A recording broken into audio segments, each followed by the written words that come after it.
改變世界的樹木。你知道樹木對我們的生活有多麼重要嗎？從生活中常見的咖啡和巧克力，到影響了無數人精神世界的宗教聖樹。本期視頻奇趣最套，將和你一起重新審視10棵對人類世界產生巨大影響的樹木。為了避免您下次找不到我們，請先點擊訂閱。現在我們開始吧。第5種，古柯樹。在南美洲安第斯山脈的雲霧高山雨林地带，生長着一種極具傳奇色彩的低矮灌木。它的高度僅有2-3米，樹皮呈紅褐色，葉片是柔和的橢圓形。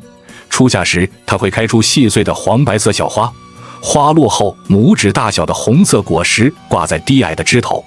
這種看起來極為普通的灌木就是古柯樹。早在5000多年前，南美洲的原住民就已經發現了古柯樹的神奇。在安第斯山脈的高海拔地區，原住民长途跋涉時，只要嘴裡含一片古柯葉，就能迅速緩解高原反應帶來的頭痛與缺氧，而且它還能有效抵禦飢餓和消除疲勞。因此，在印加帝國時期，古柯樹甚至被奉為神賜的植物。它的葉子不僅是祭拜太陽神時必不可少的祭品，也是印加人日常提神解乏以及占卜吉凶的媒介。不過，這並不是古柯樹最高光的時刻。你知道，在現代外科學剛剛誕生的時候，外科醫生面臨的最大困難是什麼嗎？不是細菌感染，而是讓人崩溃的剧痛。在19世紀以前，任何一場眼科、牙科以及截肢手術，對患者而言，無異於是在清醒中承受酷刑。直到1860年，科学家從古柯的葉子中成功提取出了纯化的古柯碱，醫學界才震驚地發現，這種生物鹼稀釋溶液能夠完美麻痹局部神經。從此，人類開啟了局部麻醉的先河，包括眼科、牙科等不需要全麻的手術，不再是一場硬扛剧痛的噩夢。1886年，美國药劑師約翰·彭伯頓調製出風靡全球的可口可樂飲料時，可口可樂最初的配方裡就有微量的古柯碱成分。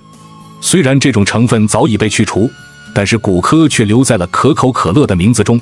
可口可樂名字前缀中的 Coca 指的就是古柯樹。然而，古柯樹贈予人類的其實是一把双刃劍。天然的古柯葉雖然溫和無害，但是濫用提純後的生物鹼卻讓無數人墜入了深淵。從造福人類的醫療聖品蛻變為違禁品之王，一夜之間，天使與魔鬼並肩同行。在隨後的1個多世紀裡，古柯樹與暴力犯罪、社會崩潰緊密相連。它帶來的武裝衝突與管制鬥爭，在一定程度上改變了拉美地區的社會面貌。作為一棵低矮的灌木，古柯樹用它的一身藥性見證了人類醫學的進步，也警示着欲望失控的貪婪。第4種，橄欖樹。橄欖樹是木犀科油橄欖屬植物，它原產於地中海沿岸，是一種極其長壽的常綠喬木。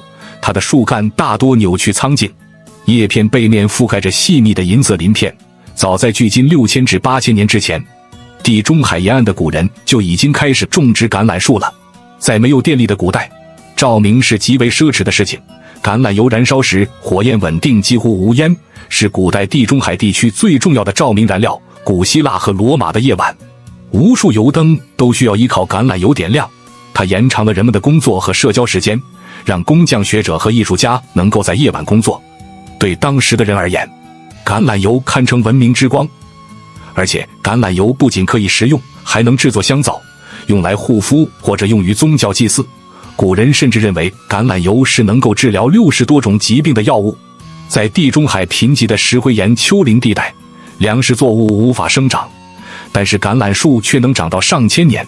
它的產量穩定，存儲容易，而且價值高，是理想的貿易商品。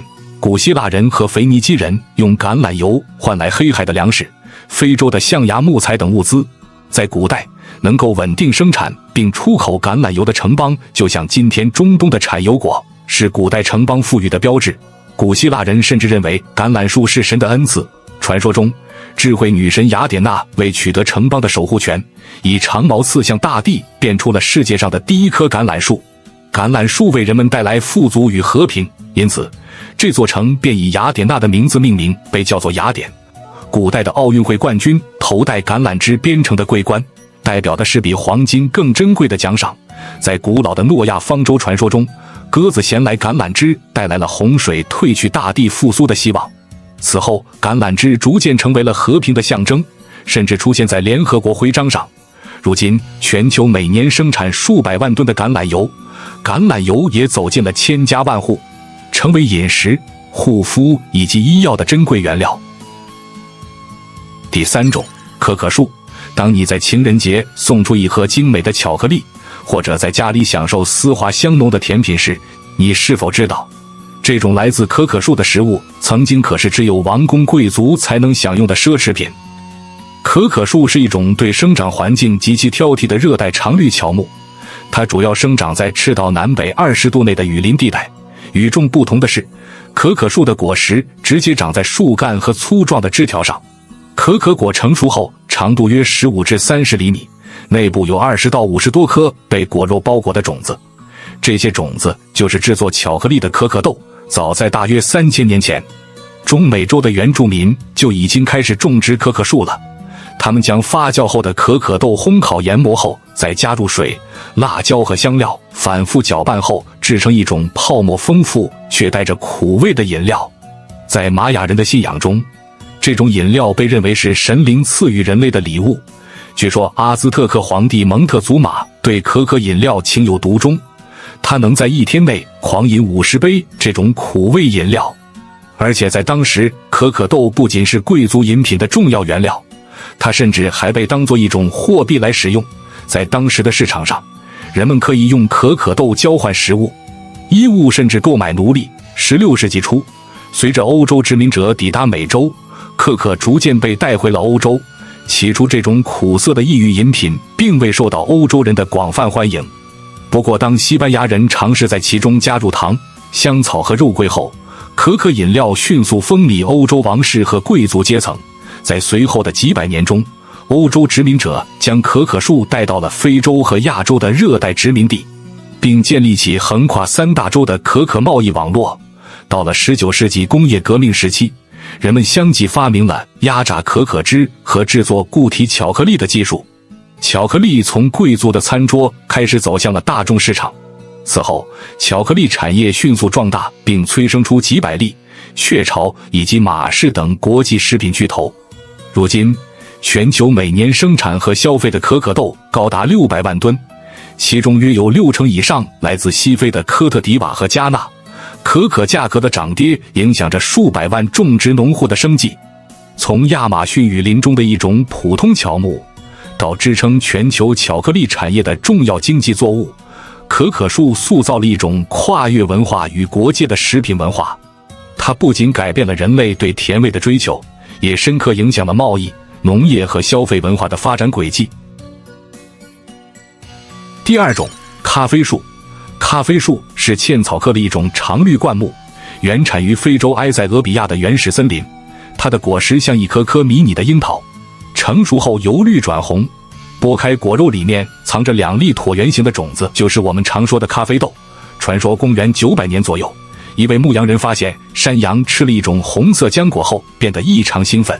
這個發現很快傳到了附近的修道院，修士們發現將這種紅色果實烘焙後煮水飲用，能讓他們在漫長的夜間祈禱時保持清醒。這便是咖啡的起源。隨後通過紅海的貿易路線，咖啡傳入了阿拉伯半島的也門。到了15世紀，也門已經成為世界上最重要的咖啡種植和貿易中心。許多修士經常飲用咖啡來保持精神專注，咖啡也因此迅速傳播到了整個阿拉伯世界。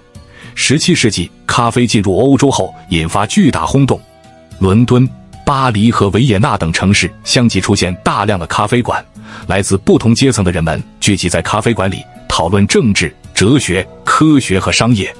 許多重要思想和商業計劃都誕生於充滿活力的咖啡館，因此許多歷史學家將咖啡館稱為啟蒙運動的客廳。工業革命時期，咖啡的影響進一步擴大。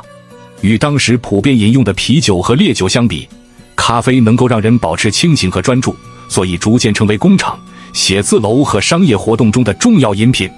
不少歷史學家認為，咖啡文化的普及在一定程度上提高了勞動效率，並為現代工業社會的發展提供了助力。隨着歐洲的殖民擴張，咖啡樹也被帶到了亞洲、美洲和非洲部分地區種植。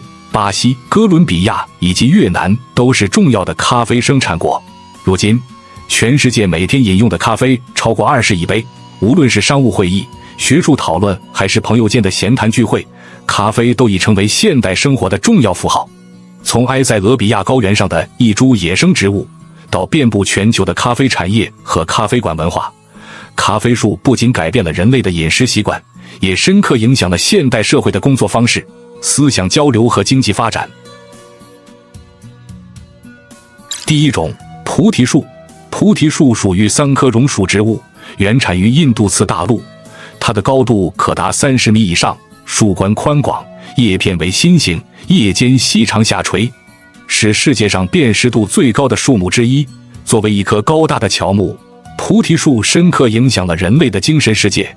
它被佛教尊為聖樹，相傳在2500多年前，釋迦族的王子喬達摩悉達多放棄了王位，來到菩提迦耶，在一棵碧波羅樹下打坐冥想。經過749天的修行之後，迎着黎明前的第一縷曙光，喬達摩悉達多獲得了大徹大悟，並創立了我們熟知的佛教。佛祖喬達摩悉達多被人們尊稱為釋迦牟尼，意思是釋迦族的聖人。而那棵碧波羅樹從此便被稱為菩提樹。菩提一詞來自於梵文，意思是覺悟或智慧。從此之後，菩提樹作為大徹大悟的象徵，被佛教信众們尊為聖樹。它位列佛教5樹6花之首，是佛教最神聖的象徵之一。如今，佛教是世界4大宗教之一，全球信众超過5億人。它深刻影響了許多國家的文化藝術以及哲學和社會倫理。在佛教寺院裡，菩提樹是最具標誌性的樹木。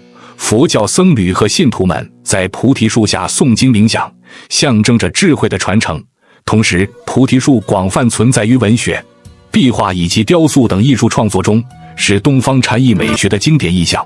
不過，在北方地區，由於菩提樹難以越冬，許多寺院則會種植銀杏和椴樹等溫帶樹種來延續菩提的寓意。另外，菩提樹也是印度教最神聖的樹木之一。在印度教中，菩提樹被認為是主神毗湿奴的化身，是3界輪迴的宇宙之樹，代表永恆、智慧與創造。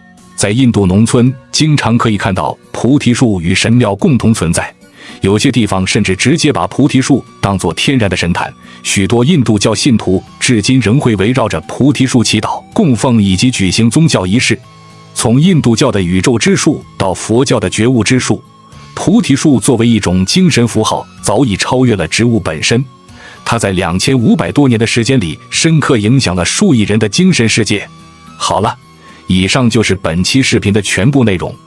如果你喜歡我們的視頻，別忘了點讚、訂閱並打開小鈴鐺。感謝您的觀看，我們下期再見。拜拜。